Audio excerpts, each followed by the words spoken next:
In the Central Valley today, I'm Madeline Evans. Thank you so much for joining us. Well, across the valley, kids are preparing to head back to school as early as next week. It can be hard to transition from summer to school, so we have an expert joining us to make sure kids are successful this school year. Joining us today to help is Dr. Mitul Patel, pediatrician, that was a harder word, at Kaiser Permanente, Fresno, to give us that, kind of back to school routine we need to get back to. Absolutely. Thank you so much for joining us. Oh, thanks for having me. We're excited to talk about it. I know with the school year, there's some anxiety, but there's excitement, and there's a lot to get used to again. So I think one of the big things is, summer, you're not really going to sleep at the same time. Absolutely. You don't have a routine sleep schedule. Yeah. How do we get the kids back on that? So that's a tough one, so you got to take baby steps. So typically we want kids to have anywhere from 8 to 10 hours of sleep. Okay. For our little ones, our pre-teenagers, they need a little more sleep, so 10 hours is probably a good amount of time. For our teenagers, about 8 hours is good. So a good rule of thumb is try to get the little ones, pre-teenagers, to sleep around 8 o'clock and our teenagers in bed by 9 o'clock. Gotcha. So a good way to start the transition is kind of limiting your screen time. So 2 hours before bedtime, we want to get rid of all electronics, no cell phones, no TVs, no tablets. It's probably a good time to do some light reading, puzzles, even just spend time as a family trying to connect and get all that anxiety and jitters out. Yeah, definitely. Just take your mind off it all. Exactly. Get down to it. Yeah, and then the transition can be tough, so you can't go from going to bed at 11 o'clock to going to bed at 9 o'clock. So each day kind of take baby steps and do like 15 minutes at a time and go earlier and earlier and earlier. Okay, that's a very good tip, instead of just doing it all at once. Exactly, yeah. Well, on top of that, we also say in the mornings, breakfast is the most important meal. What's the best way to tackle that for the school year? So the importance of breakfast is that a lot of people don't see it as important, but breakfast sets you up for the rest of the day. If you don't eat breakfast, your sugar levels drop, and then you have trouble focusing and concentrating. And when your kids are at school, you need them to focus and concentrate, so you need them to eat breakfast and eat good snacks. So having easy to grab items in the fridge or in the kitchen is probably the best way to go. So bagels, yogurt, granola bars. So even if it gets busy or you're in a time crunch, it's something you can grab and eat on the bus or in the car ride or on the walk to school. Yeah, and it's better to have that rather than some sugary cereal that's just going to hype you up for a few minutes. Exactly, and you can make it fun. Grab some yogurt, throw some raisins in it.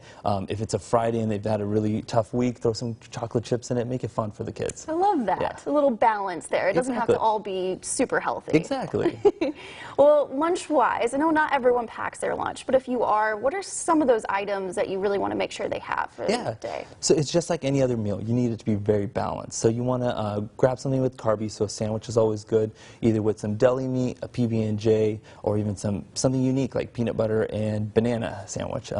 Having little snacks on the side that are healthy, not over sugary is good because you don't want a big sugar crash in the afternoon. Yeah. So easy to eat items would be like carrot sticks, apples, sliced apples, another granola bar, but nothing too sugary that's going to give them that low dip in the afternoon. Yeah, especially with kids. I mean, they've already, they get hyped up and they don't want to pay attention the whole long time, so you want to make sure these can help you. You want to make it a priority that they're paying attention and focusing at school. Awesome. Yeah.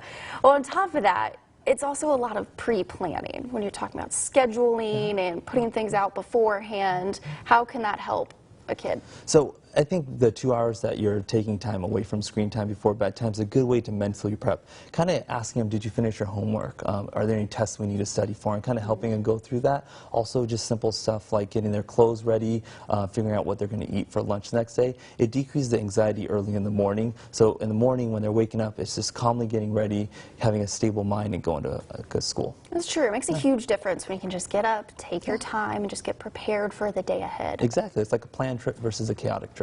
Very good way to put it. Well, on top of that, of course, you get the excitement, but you also get the jitters. If you're noticing your kids are kind of having some anxiety with things, how can you tackle that? So anxiety is a big issue. I think a lot of kids may feel comfortable with their parents, talking with their parents about it. Some kids may not, but having an open dialogue is the key. Like we said, most kids will be excited, they'll be happy, and you want to kind of put a positive spin on it. So talking about their new teachers, their new friends, any new sports they're going to be doing is great, but you also want to ask them, are things going okay? Some kids will feel comfortable talking to the parents, and if they don't, you need to make sure they know that there's a counselor at school that they can talk to as well. Gotcha. And with this, I mean, what are some other things maybe someone wouldn't think about that you can have for a kid to be prepared to be successful for the year? Yeah, I think being involved is the biggest thing as a parent, is being involved in their kid's life, because there's a lot of stigma with bullying and stuff that goes on, and kids get very self-conscious and scared to say anything. Yeah. But we really want to make sure there's no bullying going on. I think that's a big thing that's getting overlooked, and we want to make sure kids aren't exposed to that, because that one bully is probably bullying 10 kids. So we want to make sure that your child feels comfortable telling someone, whether it's you, the teacher, the school counselor, so that can be taken care of. It takes the anxiety not for your child, but also for the 10 other kids that may be bullied at the same time. Absolutely, because I mean, mental health is just as important as your physical health. Absolutely. If you're not mentally stable and mentally well and feeling okay about yourself, it's probably very hard to focus and learn what you need to learn while you're at school. Absolutely. With the screen time and everything, throughout the day maybe, is there a certain amount of time throughout the afternoon that you should be allowing them to be on the screen? That's a great question. It's very tough, actually, because nowadays a lot of their homework assignments are on the computer. Yeah, a lot of the books are on there, tablets. Yeah. So a rule of thumb is we always like to limit screen time to 90 to 120 minutes, so up to 2 hours a day. Okay. It gets kind of tough when you have to do the things that are on the computer that require school time, because it does count as screen time.